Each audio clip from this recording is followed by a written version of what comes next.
Series of bomb threats and fake police calls targeting incoming Trump administration officials. Federal and local authorities say they're aware of a number of incidents and they are investigating. NewsNation's Robert Sherman is near President-elect Donald Trump's Mar-a-Lago estate. Robert, officials are reporting bomb threats. This information is extremely upsetting.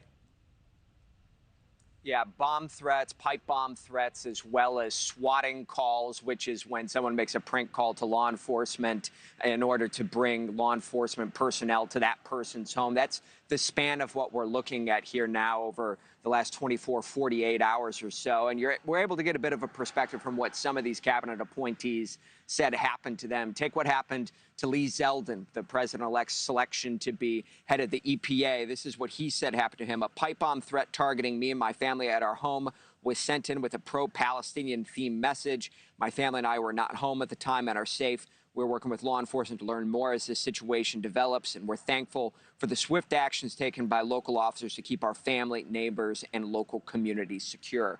We've seen imminent incidents very similar to that impacting a wide swath of appointees for the president-elect's new cabinet. You look at some of the listings right there. You see Pete Hegseth, the pick to be Defense Secretary, Lee Stefanik, picked to be ambassador to the UN, Matt Gaetz, who was the initial selection for Attorney General. A large list of names here, and many of these very similar in nature. The White House has weighed in on all this, saying President Biden has been briefed, and they're working with law enforcement all the way from the local to the federal level, emphasizing that they vehemently condemn all of these threats of political violence. Yeah, Nick? Robert, I think that what makes these so troubling is that so many of these officials are family people who have young kids who don't always understand exactly what's happening, make it extremely scary. Robert, we also know the president-elect had a conversation with Mexico's president. What did we learn there?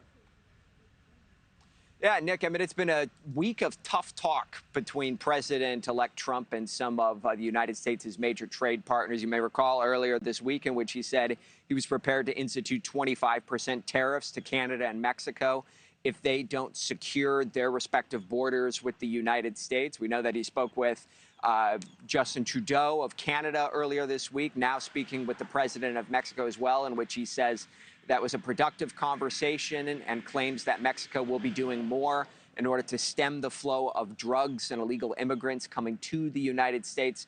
Long way to go until Inauguration Day in January, but there have been a lot of these phone calls with major U.S. trade partners in recent days as the president-elect tries to set the table for new policy come January 20th.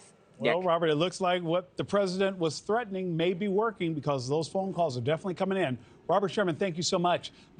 Thanks for watching, everybody. Go to joinnn.com to find News Nation on your television provider. Also, don't forget to click that red subscribe button below to get more of News Nation's fact-driven, unbiased coverage.